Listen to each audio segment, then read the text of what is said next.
Isang pinagpalang umaga po sa ating lahat. Welcome po muli sa Daily Manna ng Church of God's Miracles. Once again, ako po ang inyong kapatid kay Kristo. Abi Kanyada po namin sa pagbumabati sa inyo ng pinagpalang umaga. So bago po tayo magsimula, hayaan niyo po munang dalhin ko po kayo sa maikling panalangin. Thank you, Lord. Holy Spirit, have your way, have your way. Amang Banal, nagpapasalamat po kami sa napakagandang umaga na ito na pinagkaloob niyo po sa amin. Salamat sa buhay, sa hininga na patuloy naming nakakamtan. Lord, tunay nga yung magisnan lamang yung umagang ito ay isa ng napakalaking biyaya.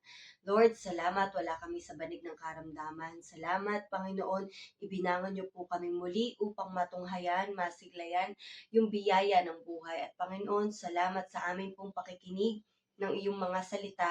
Dalangin ko, pangunahan kaming lahat ng banal na espiritu upang Panginoon makaugnay ang aming espiritu sa Espiritu Santo at maging ang aming mga puso ay maging perfectly aligned sa puso ng Ama.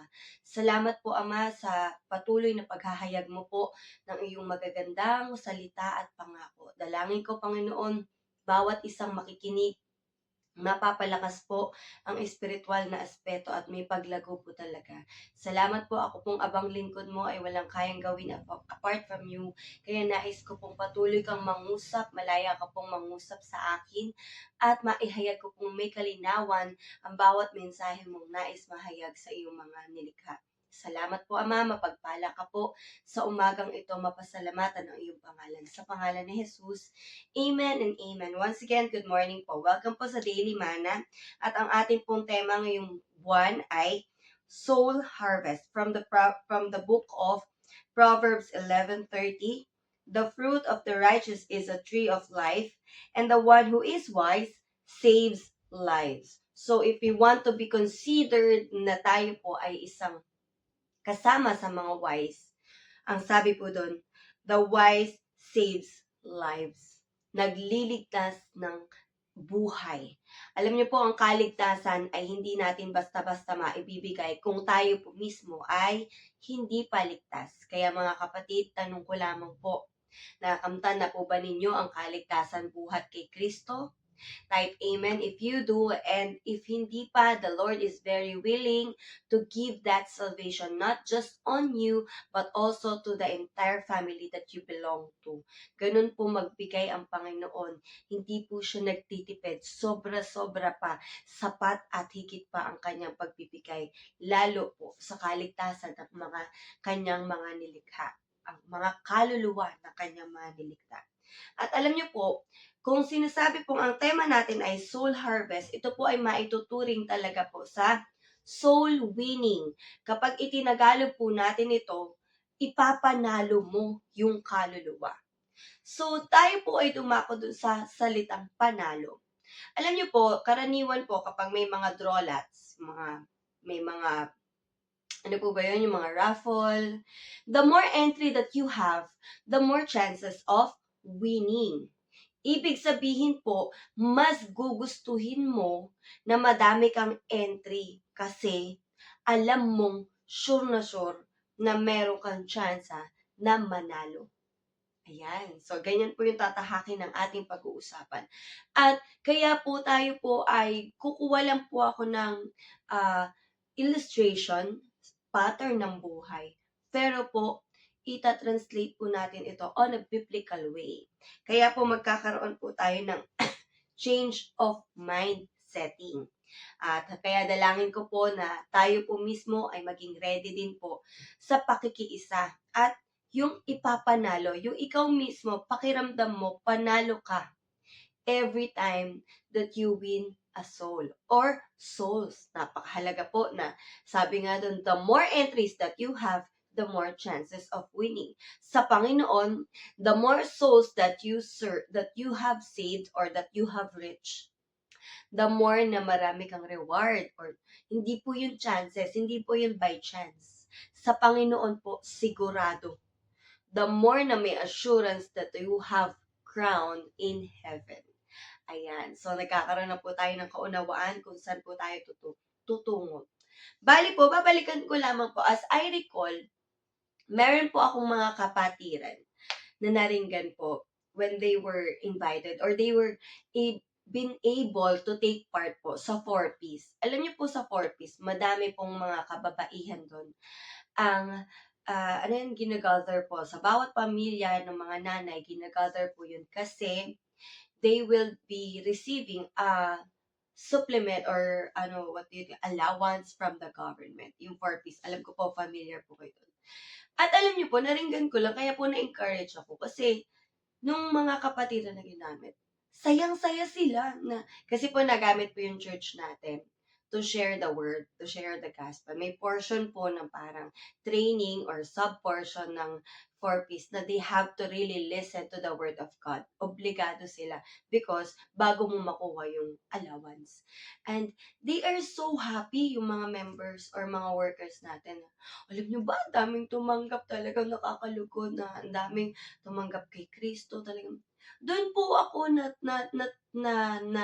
move yung heart ko na madami lang yung naligtas, madami lang yung nag-join, at madami lang yung nakapakinig ng salita ng Diyos. Ang saya-saya ng puso ng mga workers ng church natin. Na para bang nanalo sila sa loto, na para bang bawat taong tumanggap ay meron silang parte, may porsyento. Pero iba po iba po yung kasiyahang nakamtan nila.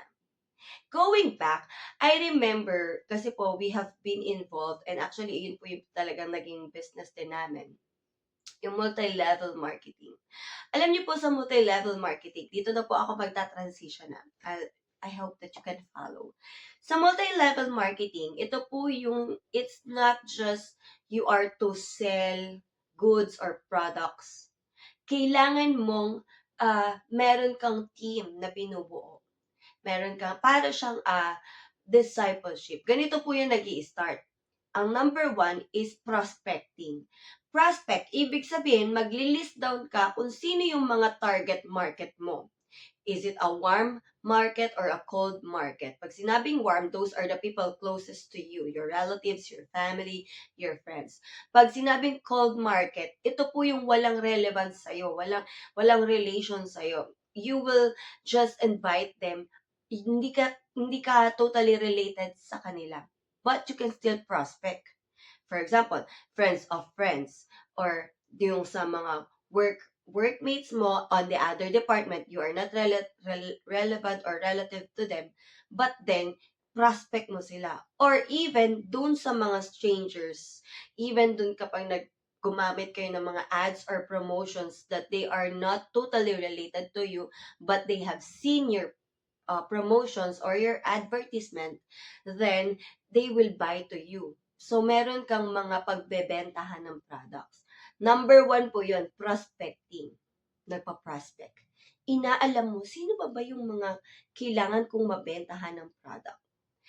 Tapos, pangalawa, you will not just end up prospecting. Pangalawa, you will do something. Sa mga nilista mo, you will invite them. Alam mo po sa invitation, yun sa mga long-lost friend mo na hindi mo na chinachat, machat mo siya. Why? Kasi nakalista sila sa prospect mo eh. Yung mga kamag-anak mong hindi mo naman talaga message mo. Why? Because you want to invite them for them to know what you are to present or to propose, yung business mo, yung products mo. Ganun po yun. So, talagang nag-i-step in ka, napapa-message ka, kahit na para bang hindi mo naman talaga sila message. Napapa-add mo sila, na-add mo sila as a friend sa Facebook mo or kahit sa social connections. Kasi, kailangan mo mag-build ng connection sa kanila para ma-invite mo sila. Why? Kasi sa number 1, nag-prospect ka at kasama sila nailista mo. So, the step 2 is to invite them. Third, after invitation, kapag napag-go mo sila, napa-yes mo sila, alam niyo po ang mga nangyayari. Ano yun? Invitation for coffee, invitation for some gala, na without totally involving or saying what is your motive behind. Kaya nga po nauso yung pakape-kape lang tapos sasabihin na open-minded ka ba? Ganyan. Ganyan po yung nauso nun sa multi-level marketing. And true enough, kasi syempre, kapag napakape ka na, libre ka na ng kape, ay mahihiya ka ng i-turn down siya. Makikinig ka na talaga sa ipe-present niyang business proposal or sa ipapakita niyang products sa'yo. So, number 3 na po yun. Actually, talaga pong sa pag-prospect, kapag gusto mo may maging ka-business partner ka, you really have to invest. Kaya yung sa paglilibre mo ng kape, ng mga meals, ng mga snacks, date outside, or shopping, or gala, you really have to invest. Maglalabas ka po talaga. Kasi alam na alam mo, kapag napasagot mo sila na magjo-join sila sa team mo, sure enough na magpa-prosper din yung business mo. So, hindi po tayo nagkakaroon ng prosperous na business nang wala tayong nilalabas na capital or investment. Amen? Malinaw po. And another, pagkatapos nun, for example, that you're not treating them, na ilibre mo na ng coffee, nalibre mo na, napasali mo na sa iyong business, nainganyo mo na, they are now totally part of your business. You will not just end up nakasama mo sila. Alam niyo po yun, magkakaroon kayo ng sunod-sunod na training. Yes, because you will let them know the depthness of your business. Talaga pong hindi ka pwedeng nagbebenta ng hindi mo nauunawaan or hindi mo alam yung kayang gawin ng products na binibenta mo. So may training. Hindi lang siya overnight training. It's a continuous training. At ang pang-5 po, sabi po dun, may monitoring. What happened to the training? Na-apply ba ito? Diba? Nakikita ba? Tama ba yung pag-a-apply ng training? Very effective ba yung training? Kaya minomonitor natin. At the same time, may kasamang mentoring. So, monitoring and mentoring. Why? Because if you have monitored and see that there is lack or meron pang dapat i-improve, i-mentor mo siya. Tututukan mo talaga. Tama po. I-mentor mo yung napasali mo sa business, yung mga business partners mo. For them na ma-claim din or ma-expand din nila yung business na tinanggap nila or pinarticipatean nila. Tama po? And lastly, you will create your another version. Kasi, for example, you are able to monitor and mentor them. You are simply duplicating yourself. So, ibig sabihin, hindi na lang ikaw yung gagawa. Meron ka ng representative or you have leverage na duplicate mo na. Meron ka ng, in your absence, kayang magpatuloy ng business kasi properly trained and monitored and mentored na po yung kasama mo sa business partner. That is actually the cycle sa multi-level marketing. And why am I discussing this to you? Kasi po, pwede po natin itong i-translate into soul winning. Actually, the author of this is ang Panginoon talaga.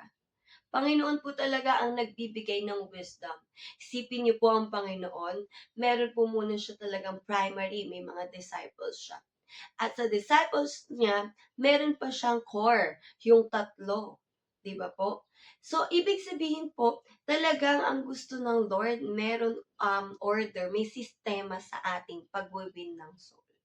He did not just stop calling Peter, John, nung nagningisda sila. Tas wala na siyang ginawa. Ito po ay sunod-sunod. So, how do we turn this? Sabi po dito, mag-change tayo ng mindset. Sabi po dito sa Ephesians 4:23, to be made new in the attitude of your minds. Magsisimula yan sa ating mga isipan. That, kung kunwari, ang galing-galing natin dun sa multi-level marketing, and that is a worldview or secular po yun. How are we going to apply it pagdating naman sa usapang spiritual? Change of mind.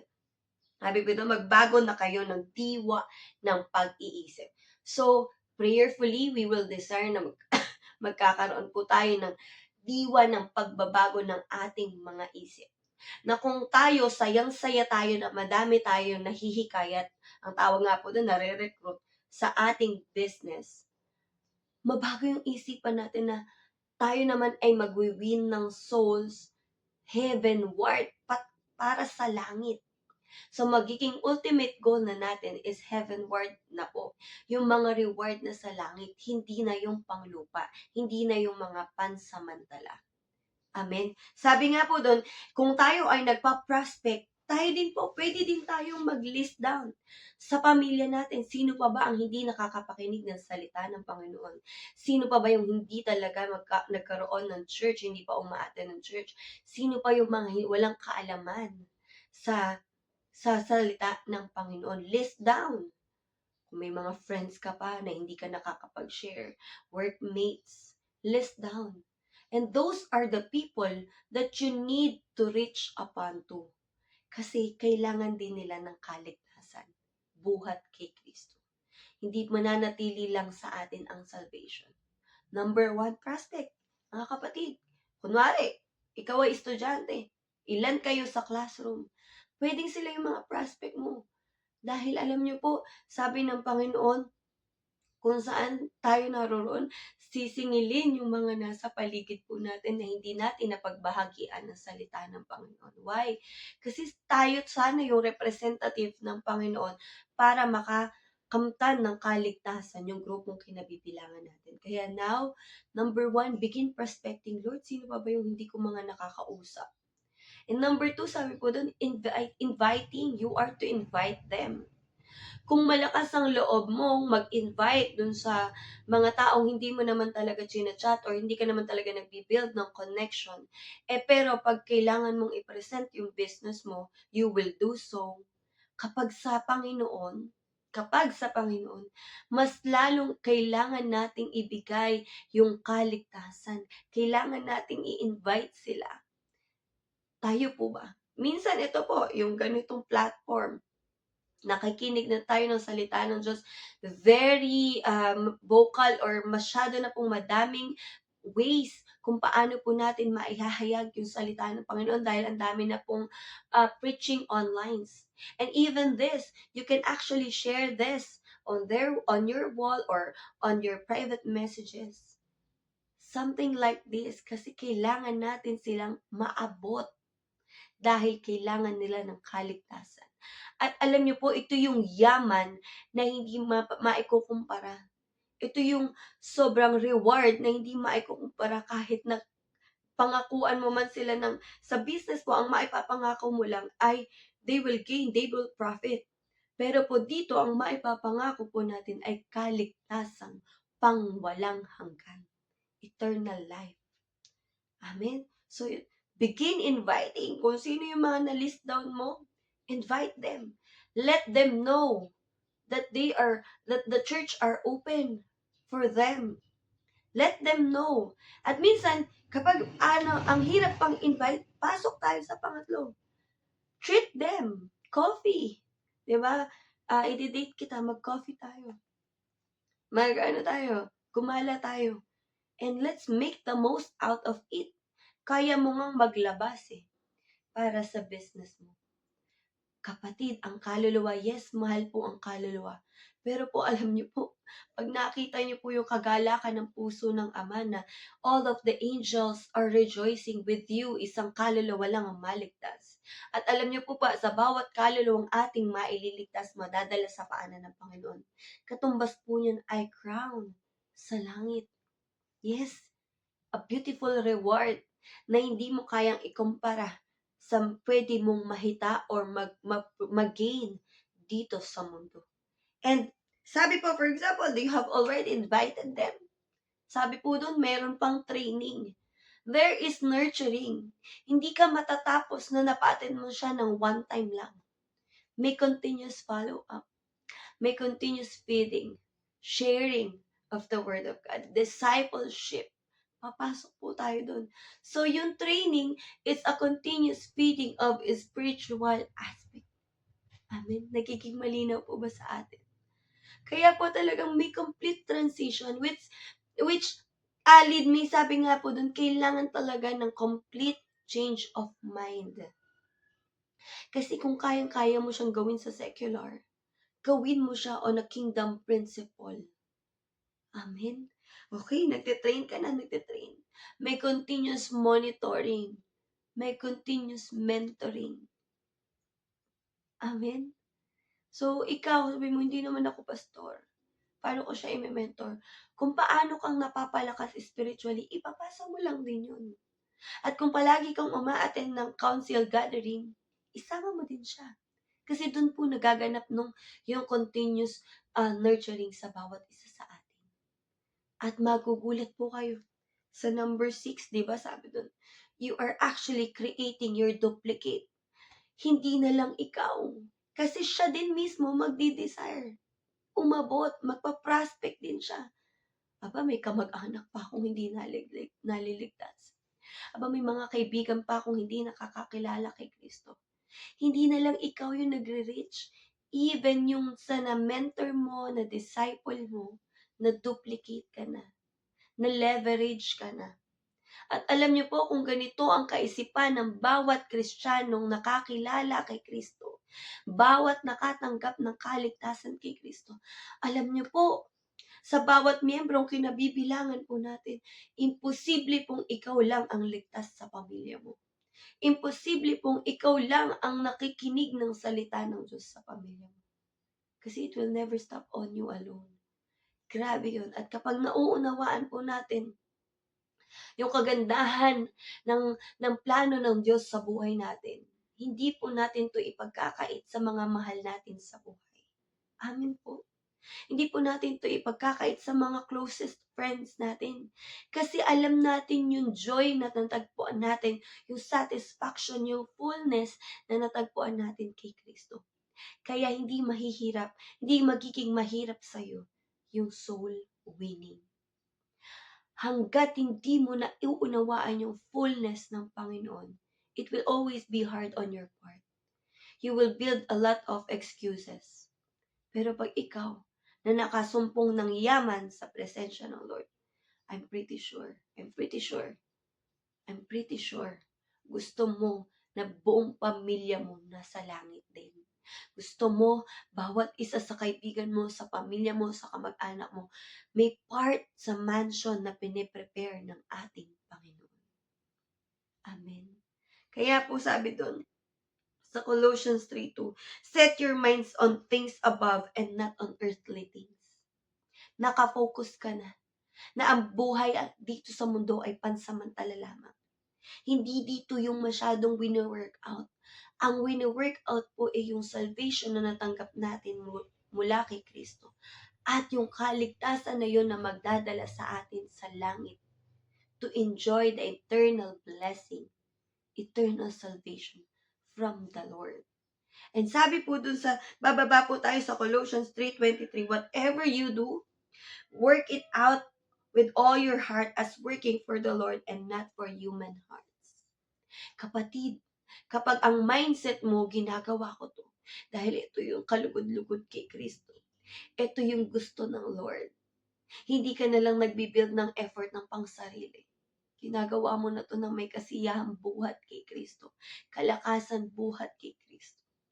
At alam niyo po, magiging masaya po sa atin at hindi pabigat ang soul winning.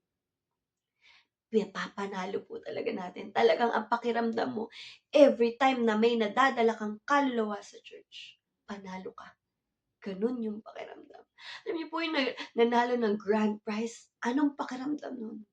Ganun din, higit pa po dun yung pakiramdam na may naipanalo ka, may nadala ka sa kaharian ng Panginoon na kaluluwa o na mga kaluluwa.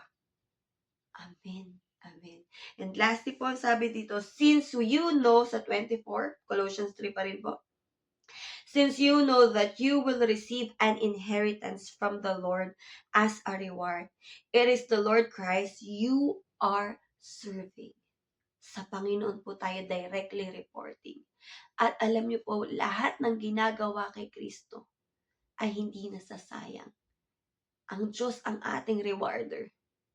Ay ano pa kung madami ka ng beses na nanilibre para lang madala sila sa church. Para lang lagi silang umaattend ng church. Pagkatapos sumimba, papakainin mo pa sa SM. Papakainin mo pa sa Jollibee, sa McDo. Be it, kapatid, it is the Lord who sees all your hard works. It's the Lord it's the Lord who's gonna supply dun sa mga inilalabas mo. At that is the great investment in heaven.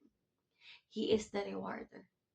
Kaya salamat po sa Panginoon. Dalangin ko, nakita niyo po kung paano tayong masigasig na wino-workout yung mga secular things, sa mga secular na pagkakakitaan. Dalangin ko, ma-workout din po natin siya on an spiritual view, perspective. Amen po. Yun lamang po ngayong gabi, ngayong umaga. Dalangin ko po talagang na itanim po, maingatan po sa ating mga puso yung ating pong napakinggan at mag-desire din po talaga tayo to take part in winning more souls for Christ. Amen, amen. Let's close in prayer. Thank you, Jesus. Thank you, Father, for this wonderful message that you have delivered on us. And Father God, I pray and I declare that this will be sealed by the Holy Spirit.